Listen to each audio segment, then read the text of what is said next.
So, feeling disconnected from deity, connected to nature. Um, I think, as someone this week has already said, I apologise, can't remember who. It's maybe for each individual person, obviously, you want to think about what that relationship with deity or nature means to you. Um, for me, I was a staunch atheist for a long time. The idea of jumping straight from that into there's a big man in the sky with a big beard telling us what to do obviously is a bit of a leap. But I certainly did become aware in here rather than in here of a higher power.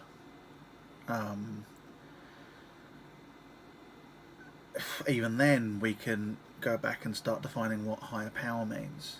A higher power is something that's greater than you. If you want to be more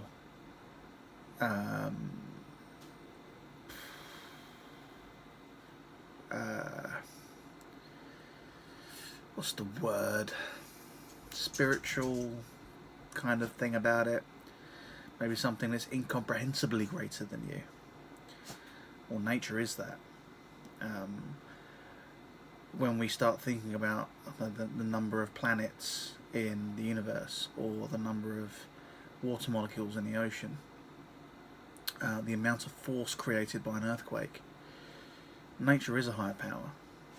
So then you need to start thinking about, well, how can you build a relationship with something that is so unbelievably huge? It's like a flea building a relationship with a cliff face. And I think you start breaking it down. You start breaking it down into its smaller parts. So rather than taking this one thing, life,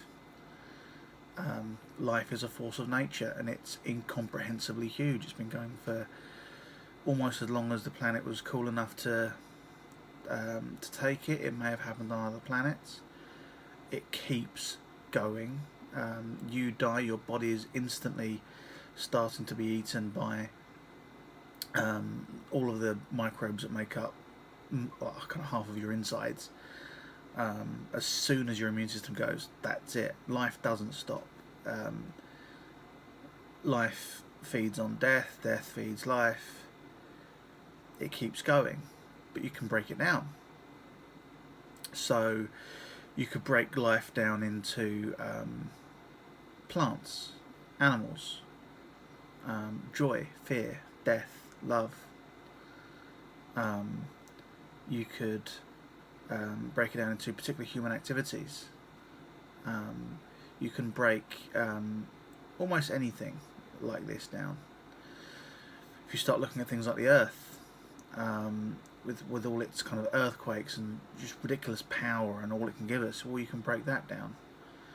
The fact that kind of seeds sprout from the earth, the fact that earth guides rivers to the ocean, the fact that earth is where kind of the solid matter that we're made of kind of appears to kind of come from, the fact that the earth is where animals can burrow, the fact that earth is grounding, the fact that it is solid, the fact that it's got this kind of sense of permanence to it. And you can do this with all aspects of reality, because the universe is a big place. It's absolutely massive compared to us. We are insignificant. Like I said, flea building a relationship with a cliff face. But we break things down. It makes it easier for us to understand. And when you break it down, you end up not being a flea confronted with a cliff face. You're a flea confronted with, well, there's a little stump of grass here, and oh, there's a little hole where another animal is burrowing, and kind of there's this little ledge, and then there's maybe an overhang, but next to it maybe there might be a bit of a vine hanging down. Bit by bit by bit, you can build up a relationship. And of course, that flea doesn't cover the entire cliff face. It might jump, choosing what bits it wants to go via. And of course, humans look at clouds and we see faces, we see animals, we see things, we anthropomorphize. When we see a dog looking upset, we really, really feel like the dog is upset. When we see a dog smiling, if it doesn't make you smile, you've got a heart of stone. We love to anthropomorphize, and these smaller, broken down aspects of reality, nature, the world around us, life, we can anthropomorphize. So you can, at Beltane, I took part in a wicked ceremony. We called on the Horn God. When we're looking at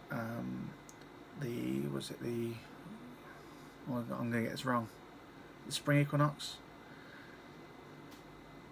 I'm definitely getting this wrong now. Is it Samhain? Not Samhain. Poop. Before spring equinox. It'll come to me.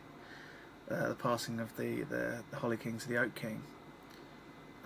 Looking at stages in the year of the growth cycle of plants and nature and whatnot. And we can speak to these aspects of life, and they are all powerful. I mean, whatever the word God means to you, if it's something all powerful, all knowing, that maybe not even all knowing, but definitely all powerful, and it resides over a certain set of things, well, that's no different to a pragmatic breaking down of what we can see around us to more easily understand it. And if you can talk to that aspect of the world, that God, build a relationship with them, I think that it builds respect for that aspect. I've certainly spoken to Frey, Kanunos, while working with plants, being out in nature and seeing it change around me. When I've been looking for advice and seeking knowledge and trying to find strength and motivation to self-sacrifice for what's best, I've asked Tyre and Odin to help with that. One gave a hand, one gave an eye. All these kind of stories and aspects of these gods, they can be something that helps you as an individual. I think that if someone is looking for just a relationship with gods or a relationship with their god, and there's no particular reasoning behind it, it's like trying to invent something for which there's no need. Necessity is the mother of invention. Necessity is the mother of invention, rather. And I think that just by learning, by educating yourself, I think these relationships just develop on their own. The first time I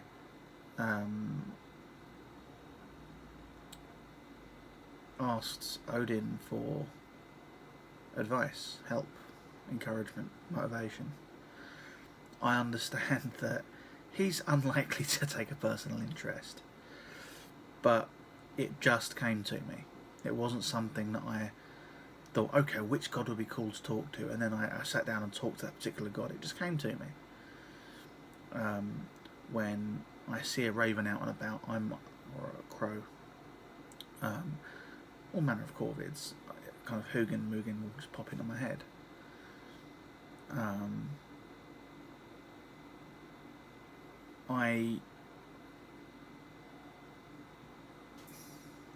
I think feeling disconnected comes with lack of practice. If you are a practicing pagan, for want of a better umbrella term, it seems to fit for most people. If you're reading, if you're learning, if you're keeping your mind actively on the subject, in whichever direction that goes in for you, I think it just pops up. Much like if you learn enough of another language, you might find words of that language popping into your head. If you learn enough, if you study enough, I think it changes the way your brain thinks. And I think that if that connection is something you're genuinely after, that will come. I was lucky enough to have kind of a single, almost like a divine revelatory moment nearly a year and a half ago. I've not had the same since. I went through a stage maybe 8 months or so ago of kind of researching ayahuasca and mushrooms and all that kind of stuff, thinking, oh, I need to get that thing back. But I don't think that's, you can't expect to be struck with divine inspiration kind of once a week at 8 p.m. When you set up your circle. I think it's slow and steady, that drip, drip, drip of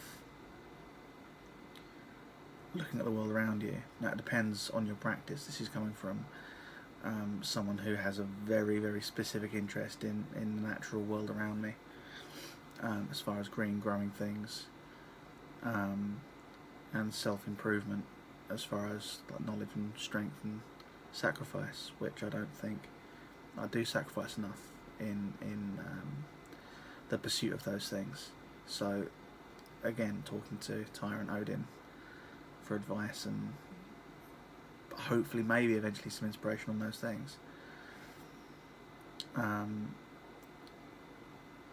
not versed enough in enough different pagan practices to be able to give specific advice or to give any specific insight.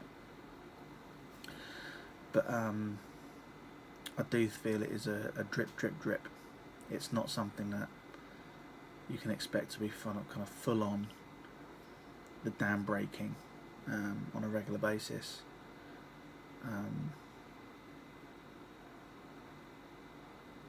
Yeah. Anyway, hopefully this hasn't been a distraction. I'm in the middle of a terrible dye job. Rainbow beard coming sometime in the next month and a half for charity, so I expect you all to donate. Anyway, blessed be.